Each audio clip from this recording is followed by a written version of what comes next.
my name is Celine Mumbi.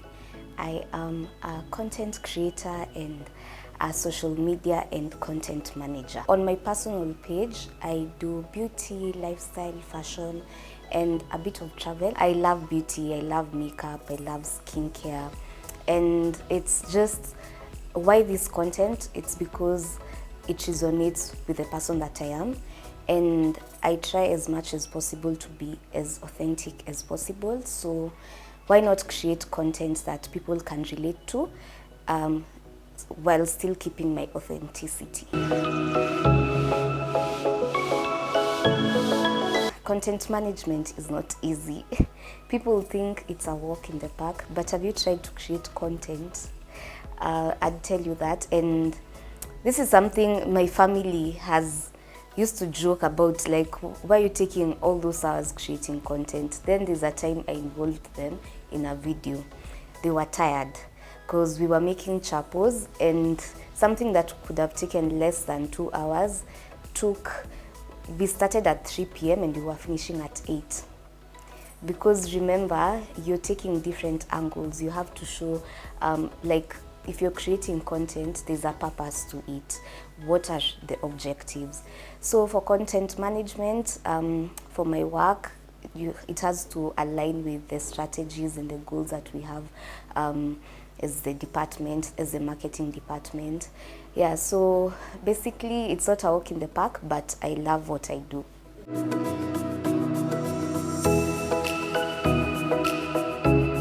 I love what I do because it fulfills me.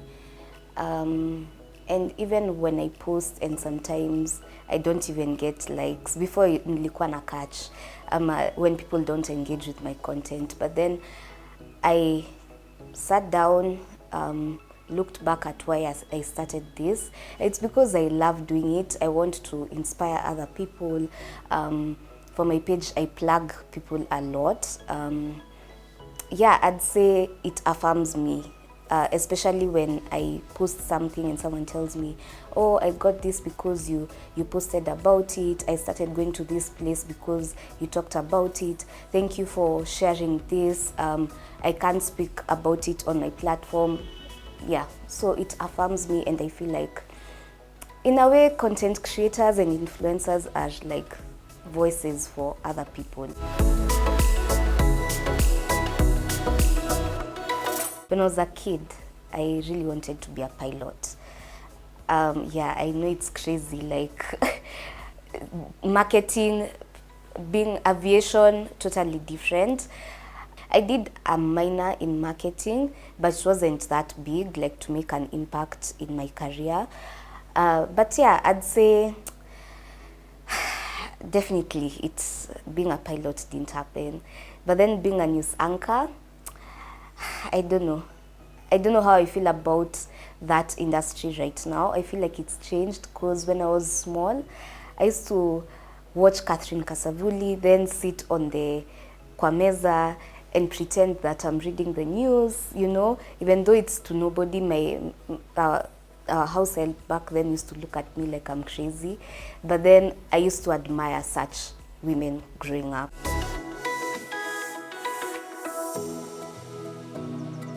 My mom, first of all, especially after finishing, before graduating, like when you're going for internship, you're looking for attachment. She was, I think at that point is when she realized the course that I did was kind of useless.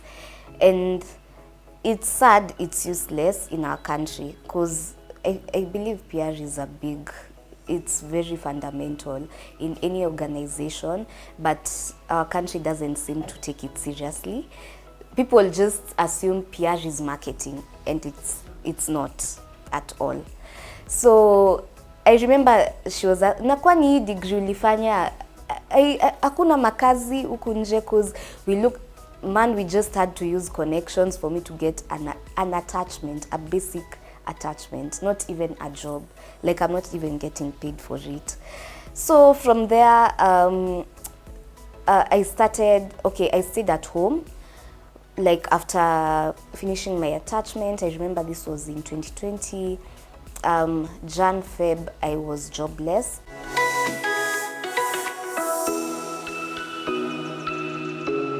had actually gotten a job in Jan, but I quit on the first day. It was sales. Me, I can't. We were sent somewhere, uko, I don't know. And I have a map on my, like, it's printed. I'm supposed to,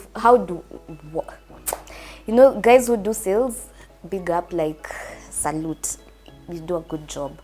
But I remember I asked her if I could pay for a course on Udemy for content marketing. Mom, I'm so sorry, I've never finished that course. I really struggle to do online classes, especially if it's, no, I can do them because I have had to do them, especially in my career. But she was like, I hope these courses I'm paying for will help you. I got a job, same company, but then I got into customer service. So for some time, my career wasn't going how I expected because, come on, I'm from PR, now I'm doing customer care.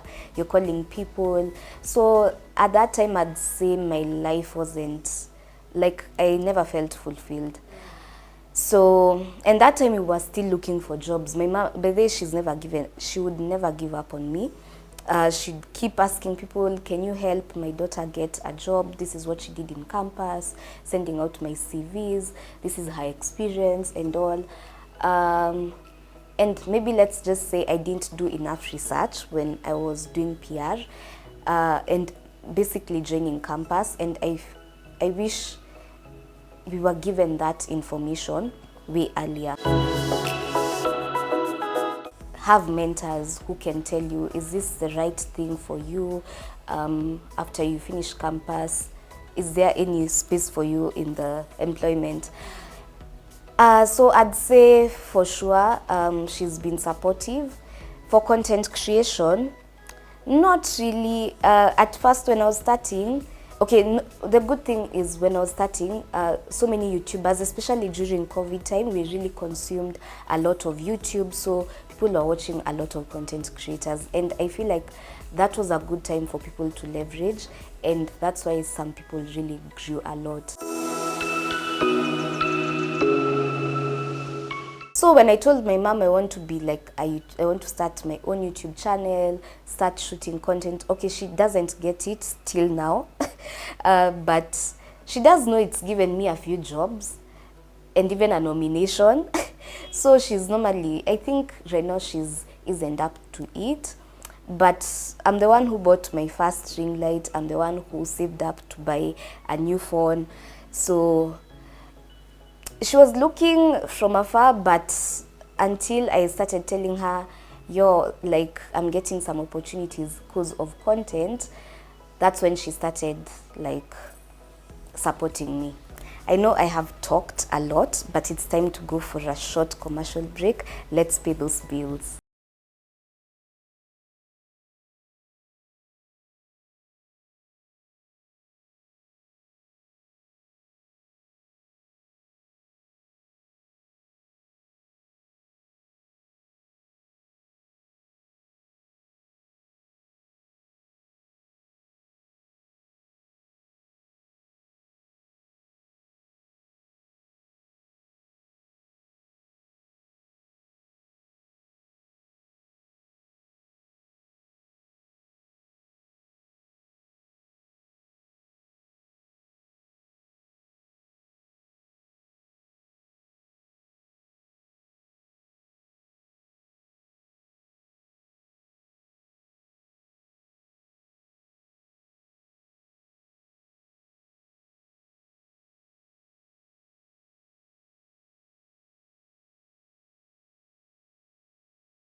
But it's helped me a lot. It's what has gotten me here. Also buying my first iPhone, I remember I saved up for it. And also I remember the money I got when I graduated, like the ones people put in your cap. I really put that money aside and told myself, at least do something good for yourself. Like, don't waste it on buying clothes. I'd have bought clothes because I love buying clothes, but I said, let me just do something nice for myself. And yeah, I topped it up because of course it didn't amount to what I bought the phone, how much I bought the phone for, but it really helped. Consistency and discipline beats talent. There are times where I'm not consistent. I'll keep procrastinating, like I'll say, I'll shoot content another day, niamke, I don't feel like doing it. But then there's someone out there who does not stop. They might not be as talented as I am, but I've seen such people grow, and honestly it's inspiring, and it's like a wake-up call. It makes you know that nobody is coming to save you. You have to wake up, seize the day, and you know what? Just like Nike, just do it. There's a time my phone got stolen. That iPhone I had saved for. I'm telling you, it hurt. I felt so bad because I wasn't posting like for 4 months till I was able to rebuild myself. I think it was a lesson. I think also God was trying to teach me a lesson. I think that was one of my toughest times as a content creator, because the phone that I had, honestly, there's the quality you're used to putting out there, and you don't want to just do a shoddy work. And I can't keep asking my friends for their phones to help me, because some people like me, it's hard to ask for help, and then also their privacy and all, you just don't want to bother them. Yeah, so I really had to work hard again and save. And yeah, but guys, just insure your gadgets. Hey, it's not easy out here. Something else I'd say, sometimes there's a lot of gatekeeping in the industry. I know some people who, let's say maybe clients want to work with them, but maybe someone in a certain agency would, you know, like, there's a lot of gatekeeping. But what I like right now, especially with TikTok has it's diversified a lot of opportunities for content creators. Like, you see someone who's really worked their way from, like, even that people who are called vienyejis, they're doing really well. You find them working with brands, and that's something I really like about the industry right now. But then with these big brands, sometimes there is that gatekeeping. Yeah, I believe that's something people in my industry really struggle with, especially if you do not have those connections. Of course, in my content creation career, I'd want to be someone people look up to. Definitely, having worked with brands I've always dreamed of working with, Kina Safaricom, Unilever, and maybe I'm limiting myself right now. There might be bigger brands, L'Oreal and all, because I'm also hinting at brands. I like brands that